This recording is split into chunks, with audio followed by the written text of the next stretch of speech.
están? Muy buenas noches. Bienvenidos a nuestra edición central de Senado Noticias. Hasta ahora, como siempre, revisamos todas las informaciones legislativas que han marcado esta jornada, actualidad y mucho más. Estos son los titulares de hoy. Sala del Senado realiza minuto de silencio conmemorando los 45 años del 11 de septiembre. Comisión de Educación y Cultura continuó con las audiencias sobre proyecto de ley que busca sancionar el acoso sexual en el ámbito académico. La Comisión de Defensa vota en particular las indicaciones por nuevo financiamiento para las Fuerzas Armadas. Y hoy se conmemora un nuevo 11 de septiembre, diversas actividades del mundo político y también aquí en el Senado, 45 años del golpe militar. Hubo un minuto de silencio en la sala de sesiones. Más detalles en el siguiente informe. Son varios los actos conmemorativos que se realizaron en esta jornada de 11 de septiembre a 45 años del golpe militar. La sala del Senado quiso sumarse con un minuto de silencio a petición del senador Álvaro Elizalde, quien a pesar que reconoció que esta fecha genera división, se debe recordar a las víctimas como una buena señal política. Por su intermedio quisiera solicitar a la sala la posibilidad de que pudiéramos tener un minuto de silencio. Hoy se conmemoran 45 años del golpe de Estado. Sin duda que es una fecha que genera división entre los chilenos. Quisiera pedir este minuto de silencio en recuerdo a todas las víctimas de la represión política y la dictadura y hacerlo extensivo a todas las víctimas de la violencia política en nuestro país. Bien, ¿habría acuerdo en el minuto de silencio? Así se acuerda.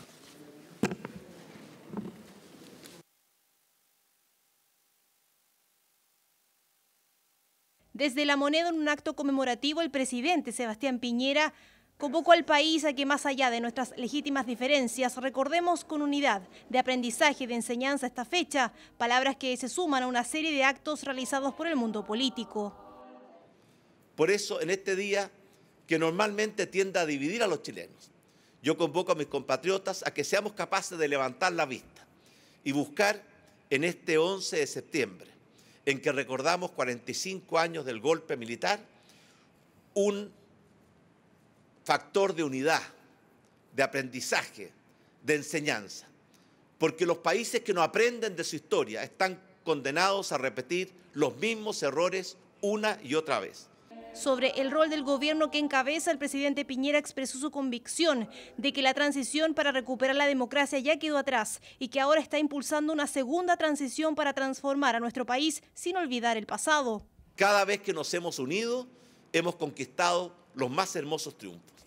Y por eso yo espero que este 11 de septiembre sea un momento de reflexión y de recuerdos.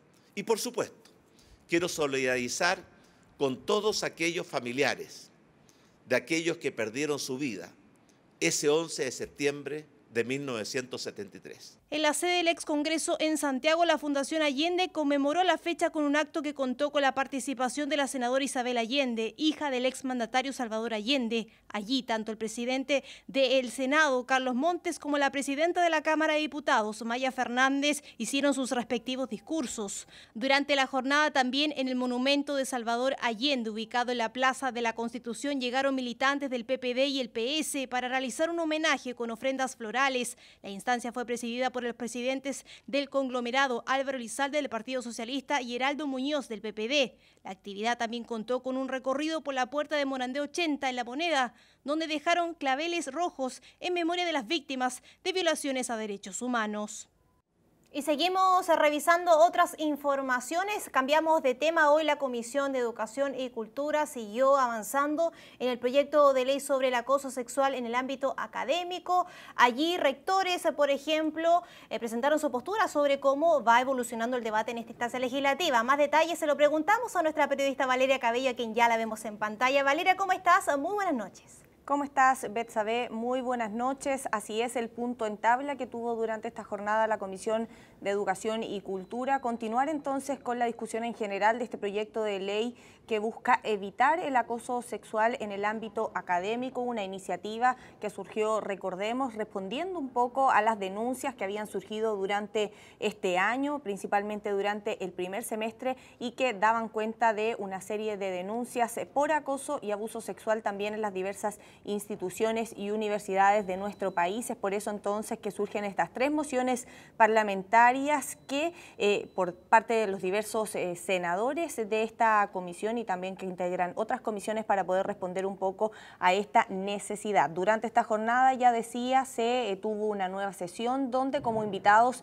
estuvieron representantes de diversas universidades. Por ejemplo, estuvo Patricio Sangüesa, presidente de la Asociación de Universidades Regionales, también Aldo Valle, vicepresidente ejecutivo del Consejo de Rectores de las Universidades Chilenas, y Óscar Galindo, presidente de la red G9 de las universidades públicas no estatales, quienes entregaron su opinión respecto a este proyecto de ley. Algunas de las observaciones que hicieron, por ejemplo, es que señalan que se podría ampliar también este proyecto a lo que es la educación parvularia, también la educación básica. Otro de los puntos que planteaban es que se debería también considerar la violencia y también la discriminación, porque muchas veces van de la mano con lo que es el acoso sexual también, y además que se haga una definición más amplia de lo que es, por ejemplo, el ámbito académico. Son parte de las recomendaciones que dieron entonces durante esta jornada quienes representan a las universidades de nuestro país. Yo los quiero invitar a que escuchemos declaraciones que surgieron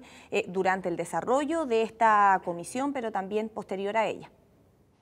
La cantidad de universidades de las distintas categorías, o sea, estatales, del G9, privadas, que tienen un protocolo de acoso es muy bajo. Y de ahí en el fondo nace la necesidad de una ley. El proyecto es necesario, el proyecto se justifica. Tenemos todavía, desde el punto de vista de nuestra cultura cívica, pero también de ciertos estándares de moralidad pública, un déficit grave, ¿no?, que está presente en toda la sociedad chilena y que desde luego está presente en las instituciones de educación superior. Es fundamental intentar, ¿verdad?, una legislación integral que vaya más allá del acoso sexual, que incorpore aspectos como la violencia y la discriminación. Vale decir que las instituciones de educación superior deban en sus normativas contemplar estos 3 aspectos. Sin duda que este proyecto de ley constituye un avance en el marco de respecto de las relaciones entre las personas, ¿ya? Y particularmente entre los hombres y las mujeres, y particularmente también en el ámbito académico. Uno esperaba que en el ámbito académico no ocurrieran tantos fenómenos de esta naturaleza. El acoso sexual es, sin lugar a dudas, un factor de abuso inaceptable en cualquier espacio, pero hoy lo que estamos haciendo es mirándolo desde la perspectiva de los espacios educativos. Así es que para nosotros fue una jornada muy positiva. Vamos a seguir en este proceso de audiencias y calculamos ya que a mediados, fines de octubre, debiéramos estar votando en general este proyecto de ley. Claro, unas iniciativas parlamentarias que surgen también producto de la carencia de mecanismos de denuncia y también de protocolos al interior de las casas de estudios. Por eso, entonces, que también se propone que se puedan crear por parte de las diferentes universidades protocolos para saber de qué forma actuar en el caso de presenciar este tipo de hechos. Por ejemplo, la red de investigadoras hizo un estudio señalando que hasta el año 2017 solamente 7 universidades de 60 contaban con protocolos. Es por eso entonces que surge la importancia de poder realizar estándares en esta materia para saber cómo actuar. Es por eso también que la Comisión de Educación le ha dado prioridad a este tema, asignando incluso durante este día martes y los días martes posteriores, bien digo, una sesión solamente para abordar estos puntos que se marcan dentro de la agenda de género, Betsabe. Perfecto, Valeria, completo tu informe. Es muy importante este tema del acoso sexual, en este caso en el ámbito académico y regular los protocolos, como bien decías tú, Valeria. Que tengas muy buenas noches, gracias por la información. Vamos a revisar ahora una actualización sobre el proyecto que busca modernizar el financiamiento de las Fuerzas Armadas. Ya se debatió en particular en la Comisión de Defensa. Más detalles en el siguiente informe. El nuevo mecanismo de financiamiento de las Fuerzas Armadas plurianual y con distintos fondos ha comenzado a ser votado en cuanto a su contenido en la Comisión de Defensa, la activa participación desde el Ejecutivo y una última audiencia con la Subcontralora de la República, María Soledad Frin, han marcado aspectos de la discusión como la precisión de definiciones técnicas, no retroceder en mecanismos de control y el porqué de eventuales criterios distintos para el seguimiento de los diferentes fondos. El Ejecutivo se allanó a recoger, yo diría, gran parte de las sugerencias que nos hace la Contraloría. Y en esa lógica es que obviamente el Gobierno lo acogió, lo haremos además como indicaciones por parte de la Comisión, el Ejecutivo obviamente las va a patrocinar y ya comenzamos a votar. Ya las primeras letras, la A, B, C, ya fueron votadas. Pero junto con determinar los montos que van a recibir las Fuerzas Armadas, es importante que existan normas de control para evitar los escándalos que hemos conocido en el último tiempo, como el Milico Gate. En esa línea, las observaciones que ha hecho la subcontralora en orden a poner mayores normas de control, a mí me parecen absolutamente razonables. También le hemos pedido al Ministerio de Defensa aclarar por qué dos criterios distintos respecto a los distintos fondos que van a administrar las Fuerzas Armadas para el material bélico. Creemos que en esto tenemos que unificar criterios de forma tal de poder facilitar las labores de control que tiene que realizar la Contraloría General de la República y a partir de esto tener una institucionalidad que permita financiamiento de las Fuerzas Armadas con normas de control adecuadas. Empezamos la discusión en particular del proyecto de ley. Yo creo que es un gran avance. Hay mucha voluntad de parte de los senadores de la Comisión en avanzar en esta discusión y obviamente en establecer controles democráticos y el control de la Contraloría General de la República en materia de adquisiciones y compras de la defensa. Yo creo que hemos tenido un buen punto de partida y vamos a seguir la discusión a partir de ahora. En medio de las aclaraciones, algunas dudas en torno al Fondo Plurianual de Capacidades Estratégicas de la Defensa, que financia la inversión en material bélico e infraestructura asociada, motivó que el Ejecutivo flexibilizara en definir un perfil profesional de quienes serán parte del comité que abordará estos gastos, restando aún consensuar ítems como la dependencia, la responsabilidad administrativa, política o eventualmente penal, su autonomía y las reparticiones involucradas en la toma de decisiones. En particular, estamos discutiendo ahora cuáles son los mejores mecanismos para garantizar que los recursos que existen en esta materia sean administrados de manera eficiente y adecuada. Y particularmente que los fondos que se van a establecer al efecto sean administrados por organismos técnicos altamente especializados que garantice que las decisiones que se tomen al respecto sean las más adecuadas para efecto de financiar las necesidades que existen en el ámbito de la defensa. El fondo financia solamente con criterios técnicos. Nos asegura a todos de que los ingresos que se reciben son exactamente los que se van a gastar y permite además evitar que se generen problemas por las diferentes monedas en que se pueden estar considerando los proyectos. La Comisión acordó que estos puntos sean abordados por indicaciones conjuntas redactadas entre la Secretaría y el Ejecutivo, continuando la votación en la siguiente sesión. Cabe recordar que la votación en defensa se está dando en particular, mientras que Hacienda espera aún por la votación en general, dado su rechazo preliminar al texto. Luego, la Sala volverá a brindar un plazo para indicaciones, donde se espera ingresar las mejoras comprometidas. Bueno, les recuerdo que todos los temas que debaten las comisiones y las que hemos repasado, usted las puede seguir en senado.cl y también por tv.senado.cl, el desarrollo, por ejemplo, de las que estén en streaming o en vivo. Cambiamos radicalmente de tema en Senado Noticias, conocemos siempre un poco más de nuestros legisladores, en esta ocasión a la senadora Jimena Órdenes por la región de Aysén, que nos comentó temas de actualidad, del trabajo legislativo aquí en el Senado y mucho más. Todos los detalles en la siguiente entrevista del periodista Julio Escobar.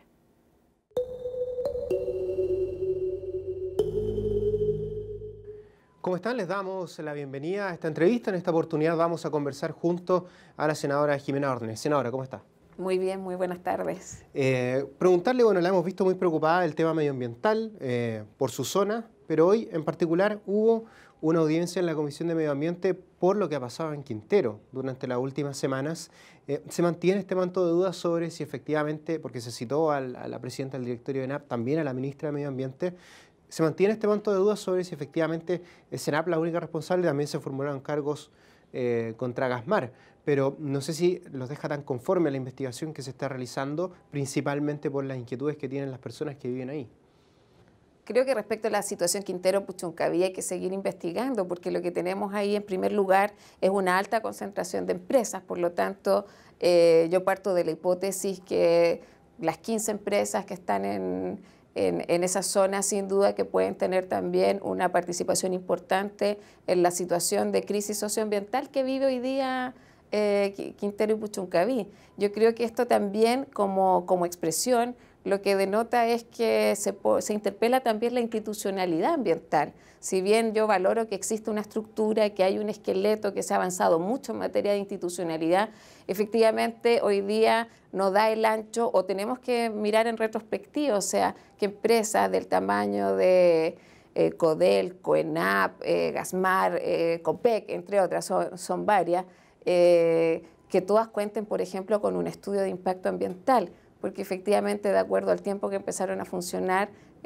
solo se requirió de una declaratoria, entonces no está dando cuenta, y eso es claro, porque si no, no estaríamos enfrentando este problema. Si el problema es expresión de que algo está fallando y los índices de contaminación son altos, entonces lo que no podemos hacer es seguir hablando de una zona de sacrificio, además que es una denominación que a las personas no les agrada. Nadie quiere ser parte de un hábitat con ese estigma. Así que yo creo que está interpelada la institucionalidad.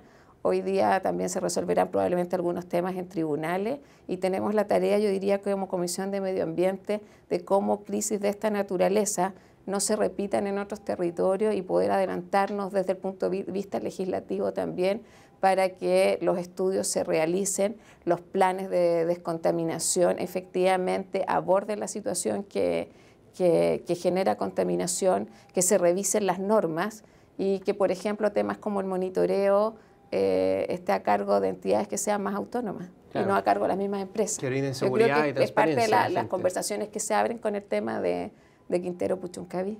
Ahora, si bien son temas distintos, contaminaciones completamente distintas, en Aysén también está todo muy por sobre la norma recomendada por la OMS respecto al material particulado que queda por el tema de la contaminación, principalmente por el uso de la leña. ¿Han habido episodios en Aysén como lo de Quintero, de gente que efectivamente ha presentado malestar o que desde el punto de vista de la salud, por ejemplo, con el tiempo, más adelante se proyecten enfermedades por justamente la contaminación que lleva tanto tiempo ahí en Coyhaique? Claro, Quintero Puchuncaví yo diría que tiene otra fuente de emisión, claro, que es más vinculado al tema de la industria y hoy día con un fuerte impacto no solo en la calidad del aire, sino también en las aguas y en el suelo. En el caso de Aysén, cuando hablamos de contaminación ambiental, hablamos directamente de la calidad del aire. La fuente de emisión más importante es el uso de leña residencial, eso está estudiado y lamentablemente, si bien contamos con planes de descontaminación ambiental, la norma la superamos 5 o 6 veces de acuerdo a lo que establece la Organización Mundial de la Salud. Por eso creo que hay que hacer una revisión de los instrumentos de gestión ambiental, porque hoy día, aplicado con 2 años de vigencia en la ciudad de Coyhaique, se sigue superando la norma. Por lo tanto, lo que hemos propuesto y lo que estamos planteando es, más allá del instrumento que son los PDA, pasar a ver la fuente emisora, y eso significa cambiar matriz de calefacción en la región de Aysén. O sea, el 99% de las emisiones se explican por eso, el 96% de las viviendas en Coyhaique y en la región en general usan la leña como principal fuente de calefacción. Entonces, en la medida que no toquemos esa variable, más allá de los instrumentos, la situación no va a cambiar significativamente. ¿Cuál es la barrera? Y eso está también estudiado. Los ayseninos declaran que su principal fuente de problema de energía es el costo. Por lo tanto, hay un tema de accesibilidad. Los combustibles, la electricidad, tienen precios muy altos comparativamente a la leña. Entonces, hasta que no se aborde esa situación, y que es lo que planteamos a partir de distintas campañas, que hoy día lo que Aysén necesita es energía limpia, eficiente y a bajo costo.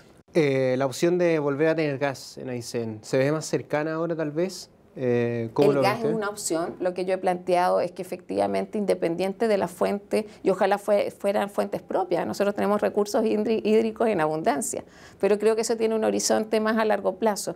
Apostar a energías renovables no convencionales, que sean sistemas autónomos, como por ejemplo una central de pasada, pero el tema del gas también es un recurso que está disponible en general en toda la Patagonia chilena, subsidiada en la región de Magallanes con un importante subsidio. Magallanes no tiene un bajo costo solo porque sea generadora de gas, claro, sino también porque hay un rol del Estado activo en eso, y es lo que demandamos también hoy día desde la región de Aysén. También está el desafío a lo mejor de mejorar o cambiar la energía, cómo se genera, dicen, porque entiendo que la planta generadora eléctrica funciona con diésel. La idea también es, por ejemplo, desarrollar proyectos eólicos que también han estado detenidos. Hay varios desafíos también en ese tema, en esa materia energética. Hay grandes desafíos porque inyectar nuevas fuentes de energía, sea eólica, sea central de pasada, sea gas u otra, efectivamente requiere inversión en infraestructura y requiere también cambio de las legislaciones. Por ejemplo, la Aysén es un sistema eléctrico mediano, por lo tanto también va a haber que estudiar cambios en la legislación que permitan la incorporación de otras empresas, de otros proveedores y y generar que al final del día baje el costo. Yo confío en que la electricidad es una alternativa viable para la región de Aysén, pero tenemos que cambiar infraestructura eléctrica, capacidad de generación, que entre más agentes a la generación, y solo así va a ser posible descontaminar. No hay otra opción. Los planes de descontaminación ambiental van a seguir su curso, pero si no cambiamos matriz energética, apuntando a la matriz de calefacción, la situación de contaminación va a seguir siendo crítica y ahí sí vamos a tener efectos, porque hoy día yo creo que ya los tenemos en salud. El tema es que a veces se derivan por otra variable o no quedan registrados como producto de la contaminación ambiental que tenemos, pero que hay desde infecciones oculares, enfermedades respiratorias, es algo que ocurre cotidianamente en la capital de la región de Aysén. Senadora, hoy es un día en el que ya han pasado 45 años de esta dictadura cívico-militar o del golpe militar, del golpe de Estado. Quería preguntarle, ¿qué le parece que aún hayan voces, incluso en el mundo político, que defienden este tipo de actos? Y también a lo mejor hay quienes creen que esta es una jornada para reflexionar. ¿Cuál es la reflexión un poco que usted hace después de tantos años ya transcurrido este hecho lamentable? Yo tengo 45 años, yo nací en 1973 y creo que llama a la reflexión a un país con una fractura republicana de esa magnitud, no solo por el tiempo que duró la dictadura cívico-militar, sino que no puedes construir un proyecto político futuro sin recoger tu historia, la memoria de un país. Y hoy día no solo los chilenos, hoy día yo diría que hay casi un consenso de que efectivamente acá hubo crímenes de lesa humanidad, violencia de Estado, y esas son las historias que no se pueden repetir. Y desde ahí mi generación, las nuevas generaciones, tienen un tremendo error porque al final no existe otro mecanismo o forma de gobernar que sea mejor que la democracia. Y en eso podemos pensar distinto, pero no podemos caer en prácticas que finalmente justifican una dictadura. Senadora, le agradecemos por haber conversado con nosotros tema energético y además haber Muchas comentado gracias. el tema del 11 de septiembre que se produce justo hace 45 años. Así es. Nosotros Gracias. ahora volvemos con ustedes en Senado Noticias.